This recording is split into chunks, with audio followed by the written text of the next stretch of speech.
Hello everyone, welcome back. So today I will just going with the electrical properties of the colloidal dispersions. Because in the previous lectures I have already completed the types and different types of colloidal dispersions, their optical properties and the kinetic properties. So in today's session I will discuss the electrical properties. Okay, because the electrical properties of the colloidal dispersion is very much crucial from its stability point of view, if I say. So how it can affect or how it can influence on the stability, I will discuss it.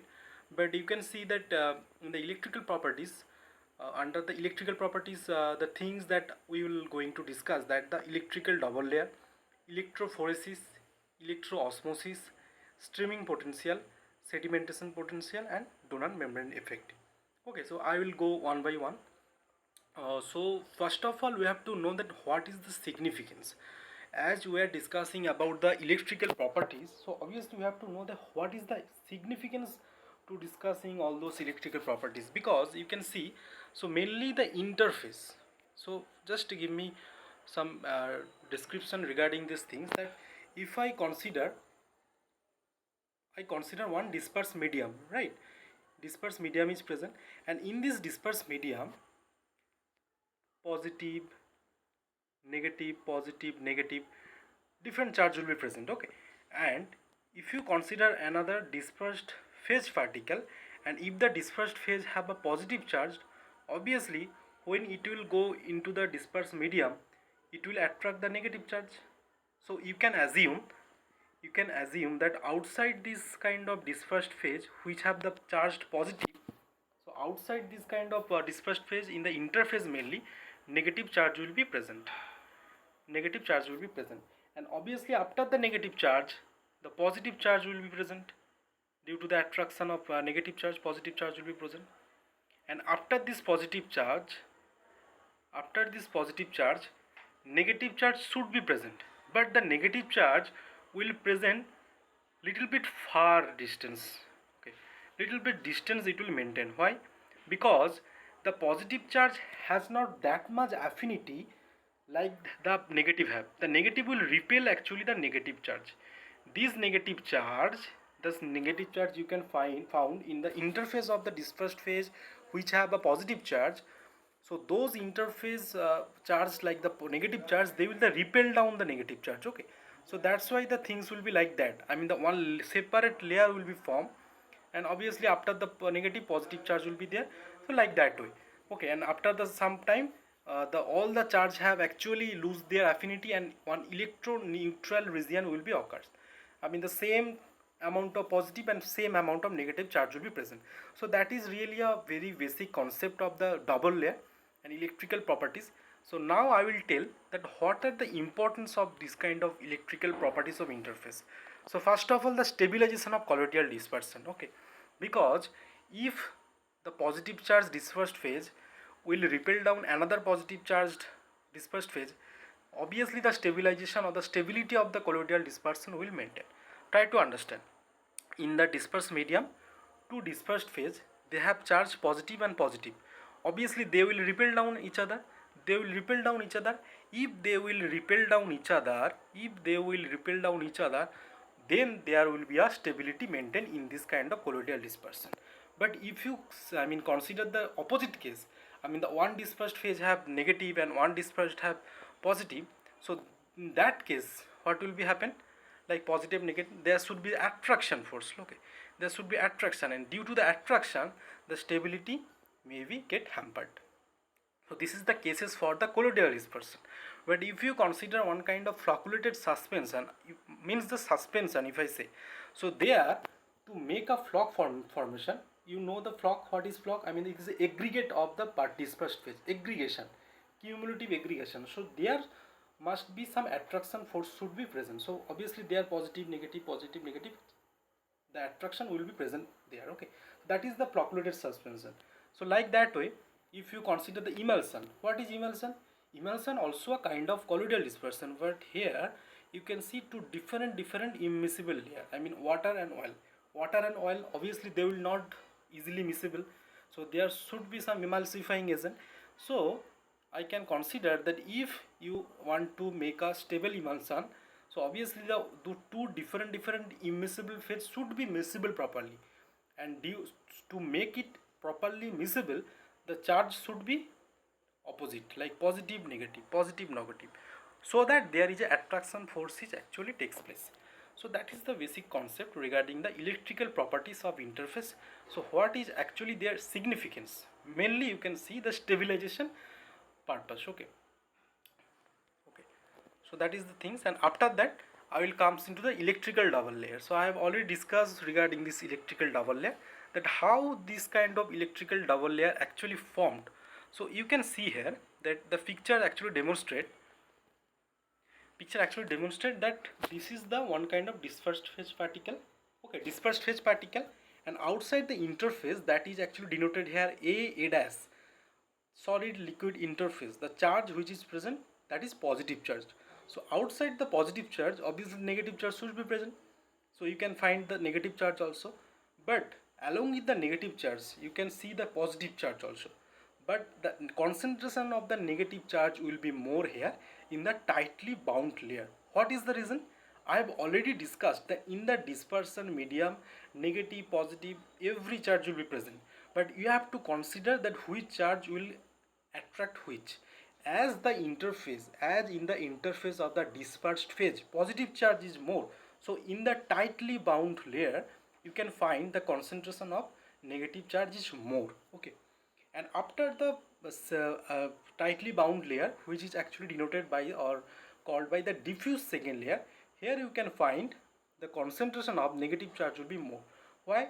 Because the negative charge which is present in the tightly bound layer, they will actually repel down the negative charge, those negative charge. Okay, so that's why they have just present little bit far away from the tightly bound layer, as there is some repulsion which occurs, and due to this kind of repulsion, negative, so there is a second layer is formed, which is denoted by diffuse second layer, and after the diffuse second layer there is a electroneutral point, where actually this kind of affinity of negative positive doesn't, actually takes place or doesn't exist. So here the point is known as the electroneutral region. So this is all about the electrical double layer. Okay, so you have to know the electrical double layer, also the potential, which layer difference potential is known by which. This is also very important from the competitive exam, okay, point of view. So you can see the next point, the Nernst potential. Okay, so Nernst potential, only you have to remember the particular line, that this is the potential difference between the actual surface, the dispersed phase particle surface, and the electroneutral region. So you have to easily, or you have to identify the particular, or remember the particular line, that Nernst potential means this is the potential difference between the actual surface and the electroneutral region. So as it is, only the potential difference between the actual surface and the electroneutral region. So you may be, think that the absence of the diffusion layer is here. So that's why the Nernst potential actually applicable for the solution. Why? Because for the solution, as there is no, the concept of dispersed phase is not there, only the solute and solvent concept is there, because solution is a homogeneous mixture. So here you cannot find this kind of second diffusible layer. So that's why Nernst potential is actually applicable, or you can easily find out this kind of potential for the case of solution. But the zeta potential, that is very much important from the colloidal dispersion, because you can see the line zeta potential means this is the potential between the surface of the tightly bound layer, or you can call it the shear plane, and the electroneutral region. Okay, so you have to find out those things. Which is Nernst potential? Nernst potential means the actual surface and the electroneutral region surface. That is the difference between those things. And zeta means this is the tightly bound layer and the electroneutral region. That difference in the potential known as the zeta potential. Okay, so you have to remember those things also. That electrical double layer. Okay, electrical double layer and the potential concept. Okay. And one thing you should also remember, the tightly bound layer, why it is called like that. Now if in a diffusion or in a dispersion medium, if you consider one dispersed phase is present, so when the dispersed phase is moved, obviously the dispersed phase will be moved. It is not like a static condition. So along with the dispersed phase, this kind of layer will be moving with this kind of dispersed phase also. I mean, this is, that's why it is called as tightly bound layer. It is moving along with this kind of dispersed phase particle. Okay, so those are the concept of the double layer theory. And now the electrophoresis. By the term only, that electrophoresis means, phoresis means the separation of something. This may be any kind of you can see the DNA particle also, normal dispersed phase, anything. The separation of anything is called as phoresis, and when the separation is actually performed or it is actually done under the influence of the electrical field, so you can call this like a electrophoresis. Okay, that movement of the colloidal particle, or you can see the separation of the colloidal particle under the influence of the electric field, also called as the electrophoresis. And when only there is cathode is present, you can see in the picture also one cathode and one anode, electrode is present, but if only cathode is present, then we can call this a cataphoresis, means there only positively charged will be present in the colloidal dispersion medium. The positive charge that will attract to the cathode. Okay, so there is no, I mean, presence of any kind of anode, so that's, in that cases you can call it like a cataphoresis. But generally you can find that both the cathode and anode will be present, and the cumulatively you can call it like a electrophoresis. So anode contains which charge? Obviously anode contains positive charge, and the negative charge particles mean anion, it will attract. And in the cathode means it is the negative charge, and cation, it will be positive, it will attract in the cathode. So that is the concept. And when an electric field is applied to the colloidal dispersion, the particles carrying charge either negative or positive. If it is negative, so it is called anion. If it is positive, it is called as a cation. So move towards the electrode of the opposite charge. Like here example also given. You have to remember those example also, that negatively charged particles like the kaolin and sulfur, they move towards the anode, while positively charged particle like ferric hydroxide and others metal hydroxide like Fe plus, OH minus, this kind of things, Fe plus, so as it is, I mean, contain the positively charged or cation, they will move towards the cathode that will contain the negative charge. So that is the basic principle of the electrophoresis. Okay, so what is the significance or application of this kind of electrophoresis? So you can perform different kind of stability studies and preparation studies of all of the colloidal particles also with the help of electrophoresis. Okay, so the next one, this electroosmosis. So in this kind of kinetic property, we have already studied about the osmotic pressure. So first of all, you have to know what is osmosis. Okay, first of all, you have to know what is osmosis. Osmosis is nothing but if you consider one like a beaker and one semi-permeable membrane is present. So when the solvent, only the solvent, not the solute or dispersed phase is not considered here, only the solvent. When the solvent actually moves from a lower region to higher region, means the lower concentration to higher concentration, only the solvent will move. You have to remember this very well, that only solvent will move from a lower concentration to a region of higher concentration. So that is called as osmosis. And what is osmotic pressure? Osmotic pressure means the minimum pressure is required to stop this kind of movement from lower concentration to higher concentration. So this kind of movement, if you try to stop it, so the minimum pressure which is required, it is known as the osmotic pressure. And you can correlate the osmosis with the electrical properties also. By how? That osmosis is a process which a molecule solvent pass from a low concentration to high concentration. We have already remembered and we have already discussed through a semi-permeable membrane. But when the molecular of the dispersion medium are allowed to move under the influence of electric field, okay, they will not allowed to move, known as the electroosmosis. Means only the dispersion medium are allowed to move, whereas colloidal particle will not allow to move. Means though, that's concept, only the solvent will move under the influence or under the influence of any kind of electric field, that is known as electroosmosis. Here no dispersed phase, the colloidal particle, that will not move, only the solvent will move. Okay, so the pressure produced by the process of electroosmosis is also known as the electroosmotic pressures. Okay, so you have to remember this kind of concept that only solvent, I mean for the colloidal dispersion, which is called as the dispersion medium, so only that will move under the influence of electrical field. Okay, the colloidal particle means the dispersed phase that will not allow to move. Okay, you have to remember this concept of electroosmosis. Okay, fine. So after that, there is a streaming potential. Okay, now we have to study about the streaming potential. What is streaming potential? The streaming potential is exactly the reverse of electroosmosis. In the electroosmosis, what we have discussed, that the dispersion medium will be flow under the influence of electrical field. But in this case of streaming potential, okay, the potential developed due to the flow of liquid. Okay, so in the electroosmosis, the actually in electroosmosis the flow of liquid takes place due to the applied of potential. Try to understand. Electroosmosis, the dispersion medium that will flow or that will move under the influence of potential. But in streaming potential, the potential will develop due to the flow of liquid. So that is the basic difference. So in the electroosmosis, the potential will be applied, and after that the dispersion medium will, I mean, move. But in the case of streaming potential, the first of all the liquid will move, and due to that the potential will be developed. So that is the basic things of streaming potential.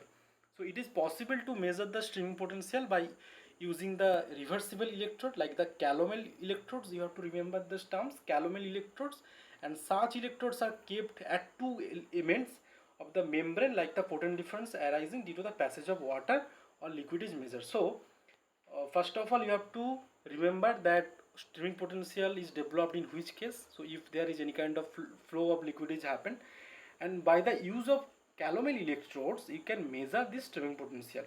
In calomel electrodes, the electrodes will be kept in two ends of the membrane, I mean the semi-permeable membrane you can tell, and the potential difference which is arise due to the passage of water, that can be measured by those electrodes, calomel electrodes. Okay, that is the concept of streaming potential. Okay, so after that the sedimentation potential. Okay, so sedimentation potential means, I mean obviously you have to know what is sedimentation.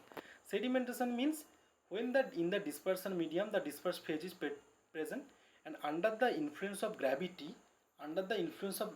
when all this dispersed phase will settle down, that is actually known as sedimentation. So here the potential difference set up between top and bottom means after the sedimentation. So what is the difference between the potential, this upper layer and the solid particles in the below of the liquids? Okay, so bottom and top, the potential difference, the bottom surface and the top surface and the bottom surface, what is the difference after the sedimentation of the solid particles? Okay, so that you have to measure, and that is actually the sedimentation potential. Okay, so that is very easy. I mean you have to first of all allow to settle down all those dispersed phase particles, and when they have settled down or sedimented down under the influence of gravity, so then you have to measure the potential difference between which top surface and the bottom surface. So that is the streaming potential, sedimentation potential, sorry. Okay, so now the last one, which is the Donal membrane effect. So that is actually important, just try to understand it's in a very serious way. The Donal membrane effect, first of all you have to know that what is the significance of Donal membrane. So before going to the all those theory part, I have just tried to mention or try to say that Donal membrane effect, that is have a huge application in drug delivery system. Like if you apply any kind of, you can say the polymer, okay, like cellulose methyl polymer, this kind of thing, okay, CMC or those kind of polymer, if you add in any kind of drugs, so there the absorption of the drug may be twice or thrice, okay, in the blood circulation of our okay, from our GI tract to the blood, the absorption may be twice or thrice due to this kind of Donal membrane effect. Got it? So what does actually means now, coming into the concept, when a solution of any electrode containing non-diffusible layer, okay, non-diffusible means obviously they cannot pass through the membrane, okay, non-diffusible membrane, okay, and they will be obviously separated by a semi-permeable membrane from a solution having both diffusible ion, then it found that electrolyte get unequally distributed. Why? You can see here that non-diffusible particle will be the NaR. R means it is a kind of non-diffusible which cannot be passed through. But here NaCl is diffusible. Why NaCl is diffusible? Because Na plus Cl minus can be just ionized, and after that if Na plus and Cl minus get diffusible, then the electric the valency or this kind of charge will be the maintained. Okay, no, the electrical property will not be get hampered. So that is the thing. Like consider that NaCl which is diffusible and NaR separated by the semi-permeable membrane, and Na plus and Cl minus can diffuse into others compartment in pairs, so electrical neutrality not disturbed. Okay, so if NaCl is present in our GI tract, and Na can pass through the GI tract, Cl also can pass through the GI tract, and it can comes into this kind of blood circulation. So there the electrical neutrality or electrical that will be not disturbed. Okay, because the NaR, R means here actually those polymer, so polymer that will not goes into our blood circulation. So by that way, under the influence of this kind of polymer which is non-diffusible, NaR, okay, sodium, cellulose, methyl cellulose, that kind of thing, so that will not diffusible. So by that type you can increase the absorption of any kind of drugs. Okay, so that is the basic concept of donor membrane effect. Okay, so now if we can see here that when we will place water in NaR2 compartment, then sodium ion cannot diffuse because it will disturb the electron neutrality. Okay, so just that got my point. NaR means that is the polymer that is non-diffusible. They will not go into our bloodstream. Okay, it will only remain in the GI tract, because if it is goes into the bloodstream, then the electron neutrality can be hampered. So that is the concept of the donor membrane equilibrium concept. Okay, so by this kind of donor membrane effect, you can find the absorption can be increased with the help of any kind of polymer if you can add with any kind of drug. So this is all about the electrical properties of the colloidal dispersion. So in the next class I will just go in the different of topics. So for today it will be just that much. So if you have any doubt, you can ask me in the comment section. Okay, thank you.